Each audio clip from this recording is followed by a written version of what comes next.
Zimbabwe muri kuzviona sei. Oh, shall remain. Yours truly, Mr. One Blow. One Blow. Foolish government. Yeah, me raspi. Hurumende yemageva akatumira mbava. Hurumende yemageva tiri kutongwa netsotsi. Emerson uri geva takatumira mbava. Geva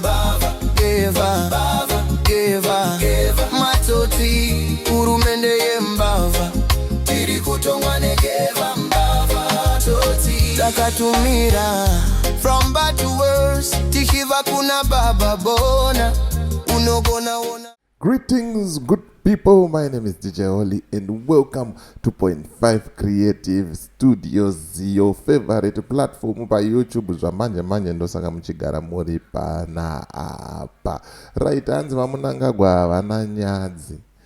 Zvavari kutoronga izvi, zvavari kugadzirira kuita izvi, kugadzira kudeura ropa zhinji. Why ndiri kudaro? Ndokutaura kuti hanzi machifi nemasabhuku vachange vakubvumirwa kuita zvematongerwo enyika, kujoina a certain political party of their choice. Mushure mekunge bill number 3 rapasiswa, Constitution Amendment Bill number 3 yapasiswa.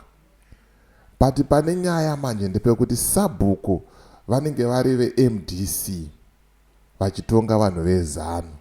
Zvinobuda here kana kuti sabhuku anenge ari wezanu achitonga nyaya dzevanhu veCCC kana kuti veMDC?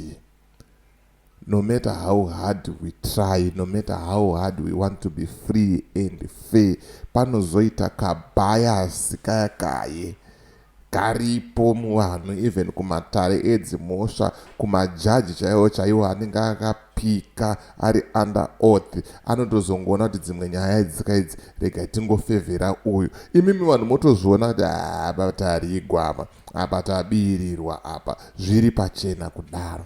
Zvinozobuda here? Ko kana iye munhu weCCC anzi ane mhosva iye asinawo mhosva, achazoita sei next kuna sabhuku, kuna mambo, kuna chifi? Zvichange zvichifamba sei? Because ndopa uchazoona vanhu vaakunyangirana, vaakurovana nerekeni, vaakutemana nematombo, vaakuurayana nenyaya idzodzidzi. Because munhu anenge achitonyatsoziva kuti mombe yanhingi yakadya mumunda mangu, mombe yake yadya mumunda mangu, ndakaiona irimo, ndikaenda ndikanomhan'ara. Vontaura kuti hanzi kosei makasiya munda usina kuita sei, usina kugadwa. Zvinoita kuti padeuke ropa, zvichaita kuti vanhu vanetsane zvisingaite.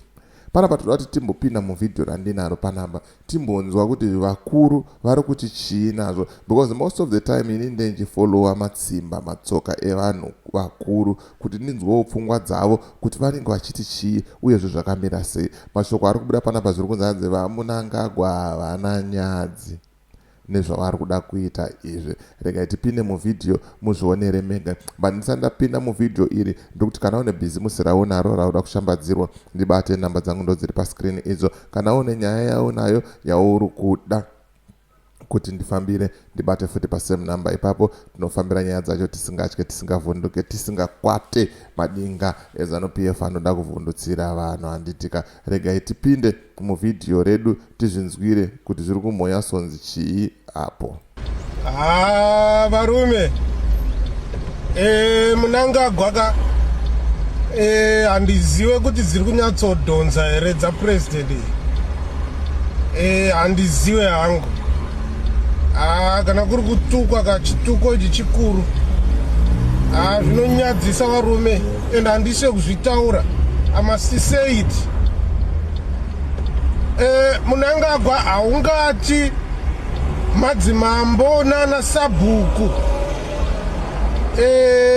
nana sadunu wakuita zvemapolitical parties, wakuita zvematongerwo enyika, wakubvumirwa kujoina a political party of their choice.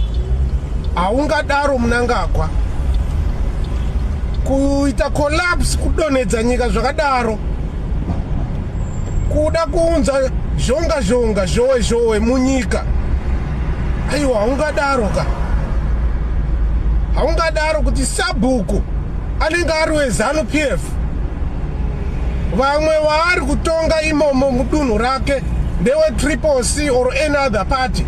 Unoti zvinobuda izvozvo, zvinonyatsokubuda izvozvo, kubuda chaizvo. Munhu achitoendesa nyaya yake kumemba yeZANU PF iye achiziva kuti ndewe Triple C. Munhu achigadzirisa nyaya dzemigano dzeminda ndewe ZANU PF, apa ari kuda kugadzirisa nyaya dzemunhu weTriple C kana kuti any other party.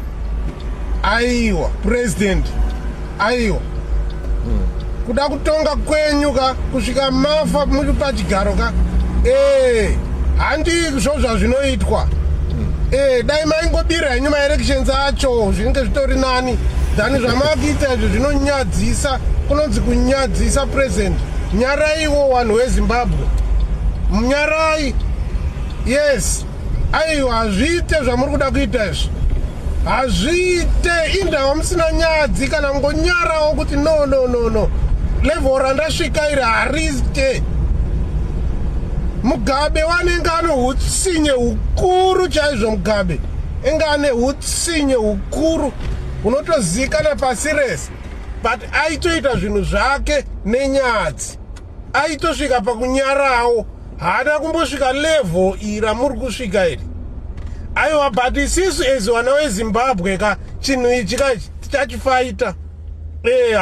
No, it's not going to be an easy game. Easy, and that one I promise you. Isusu vana veZimbabwe, isusu sevana veZimbabwe chinhu ichi tichachifaita, tichachirwisa, tichaedza nepese patinogona napo kuti tichimise. Zvikanzi zvimwe zvinhu zvacho zvinongoda kuti tingonyarana,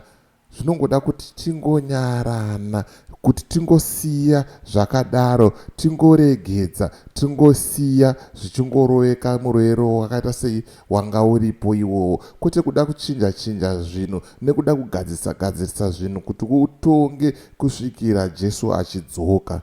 Ndo zviri kurambwa panapa. Ameno kuti munozviona sei kuti mambo, chifi kana Sabhuku vapinde munyaya dzematongerwo enyika vachizotonga vamwe vanhu vani kune rimwe bato risiri bato ravo ravanenge vachisapota. Zvinobuda zvakanaka here zviri kuitwa izvi? Zvakamira sei? Ameno. Isa comment mucomment section utaure mafungiro ako, utaurewo maonero ako. So me DJ Holly and the rest of the crew behind the scene. Truth is bye for now. Let's meet in the next video.